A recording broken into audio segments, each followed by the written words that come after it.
Información 7 de la mañana con 34 minutos en Proyecto Puente, ahora con más cobertura, la multiplataforma.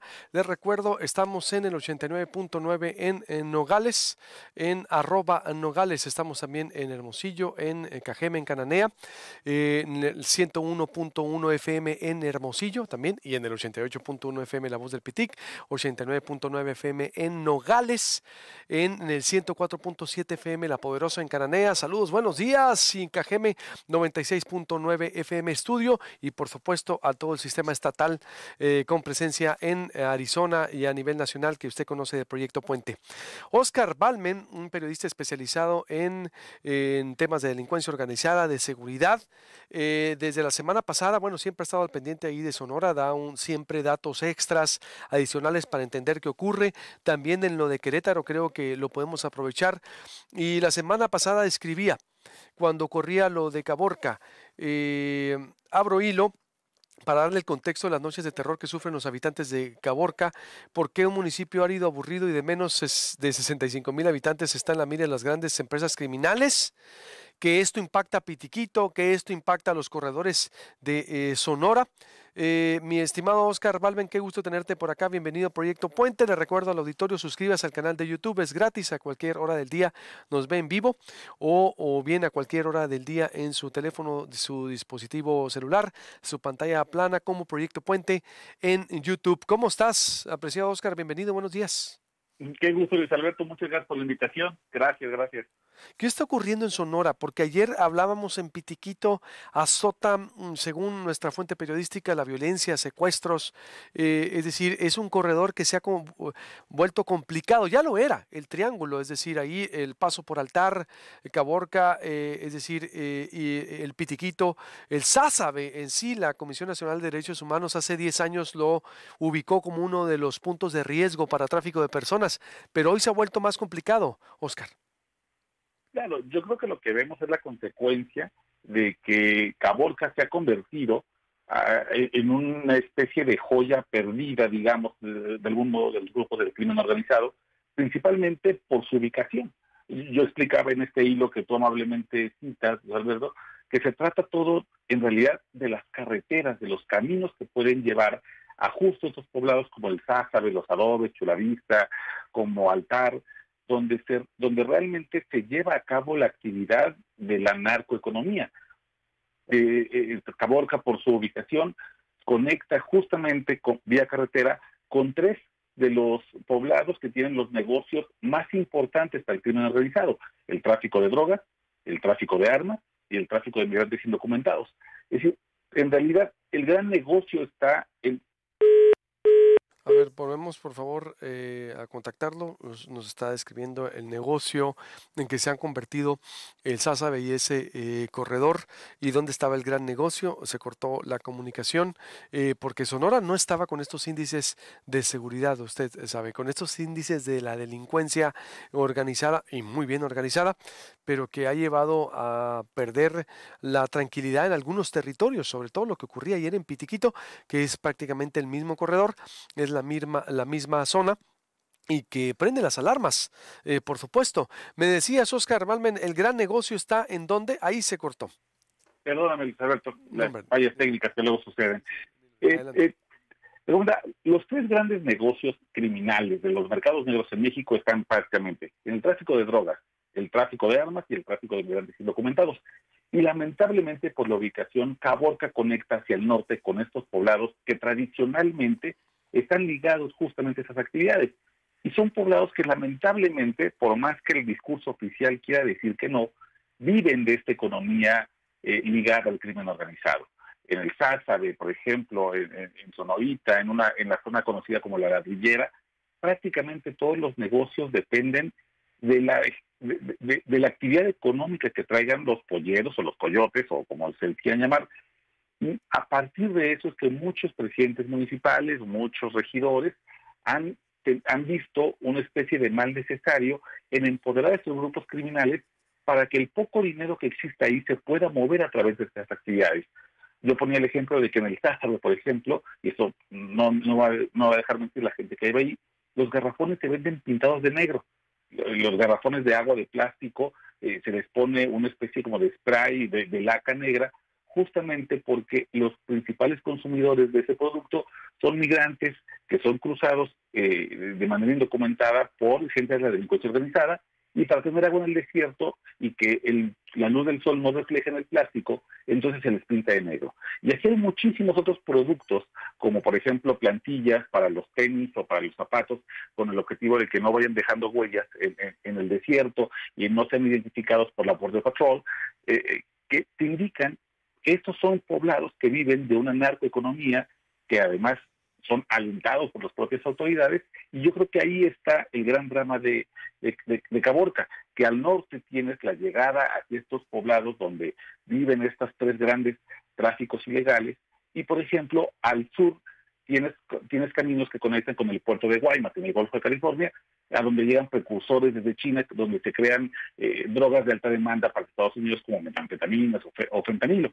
Entonces lo que tienes es una ciudad atrapada entre caminos que van hacia el norte migrante, hacia el sur de creación de drogas sintéticas, y lamentablemente pues es la gente la que queda atrapada en esta guerra que está bastante bien definida entre el grupo histórico que tenía control de la región, como era el cártel de Sinaloa, y la gente que intenta desplazar este grupo histórico para quedarse con estos negocios ilegales, que es el cártel Jalisco Nueva Generación. Y dices también en tus análisis que muchas de los capos de Sinaloa están en Caborca, que están disputándose esta especie de joya de la corona que se ha vuelto para el negocio del narcotráfico y de los polleros.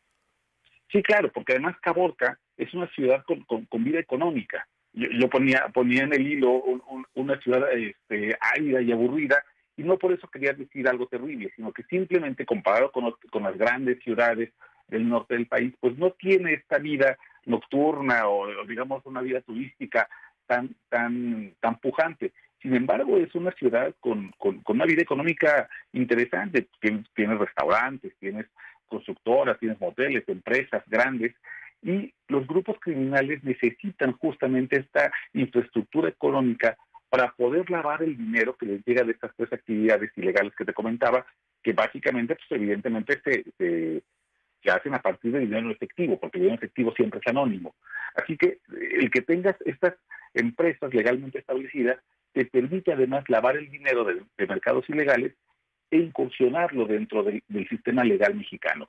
Por eso es que Caborca también ha sido asiento desde hace muchos años de grupos criminales, especialmente los ligados al cártel de Sinaloa, que ven a esta ciudad como una joya de la corona.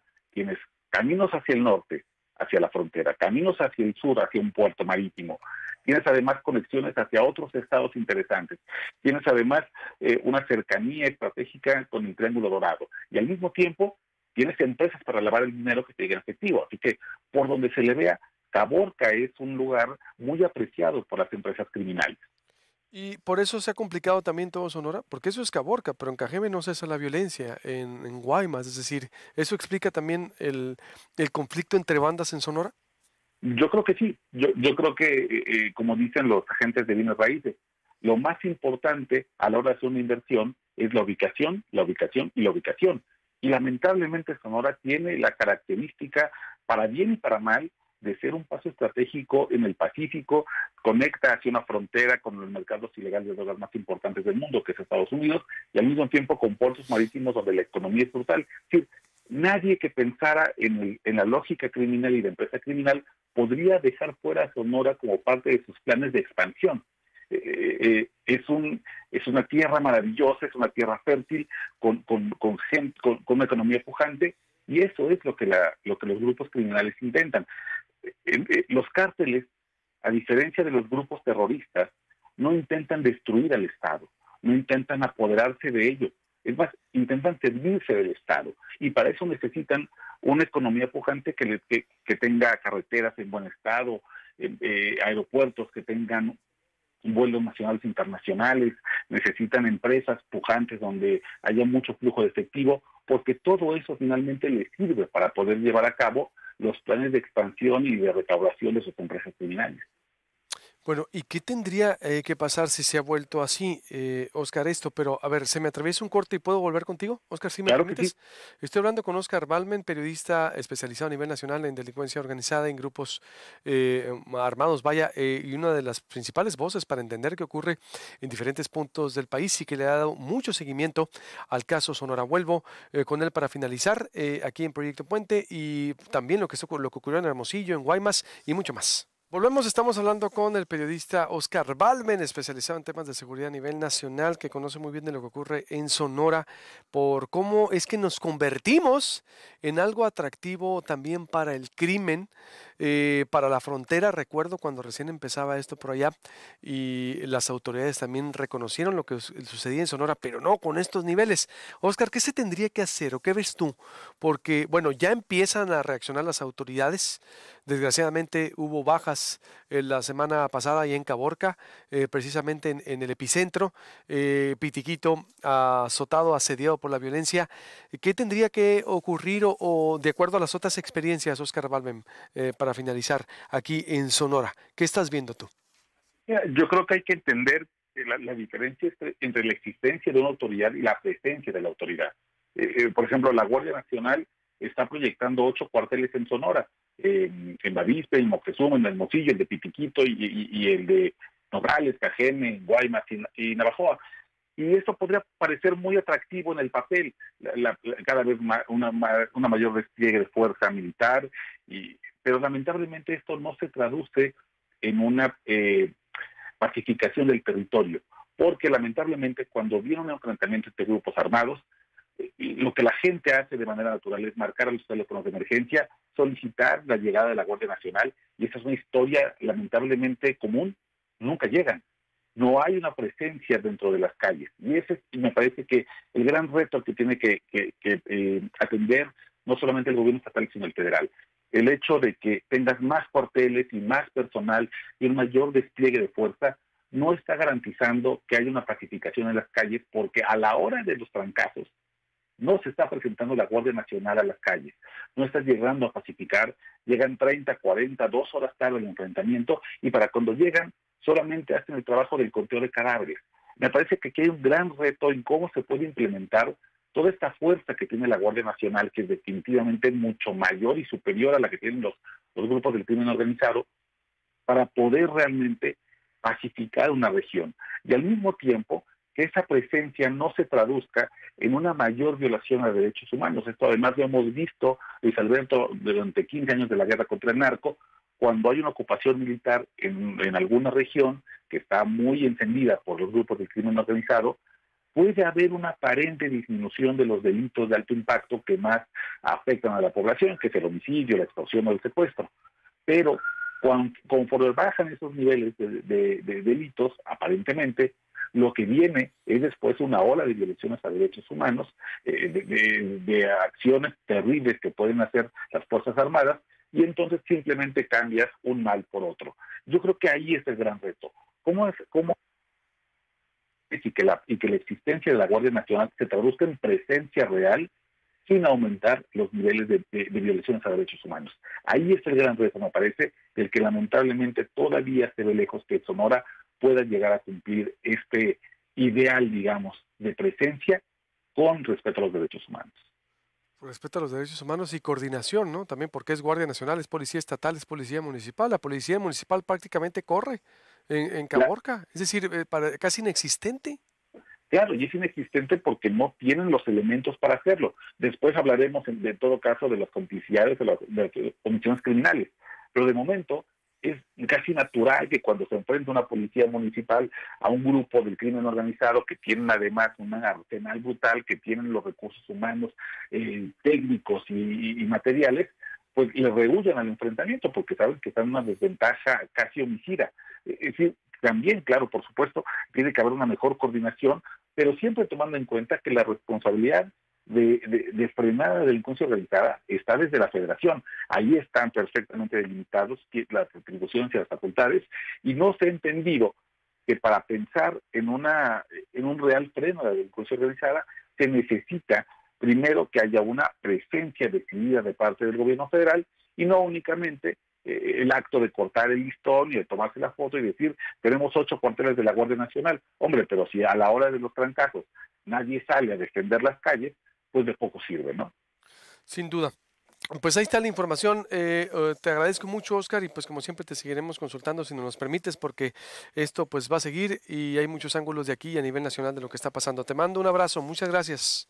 Muchas gracias, Roberto, que tengan muy buen día. Hasta luego. Igualmente, Oscar Balmen, periodista especializado en temas de seguridad de lo que ocurre en Sonora. ¿Cómo la ve? Ahorita me voy con lo que ocurre en Hermosillo, en Guaymas, con historias de la mujer y mucho más. Sección Salud.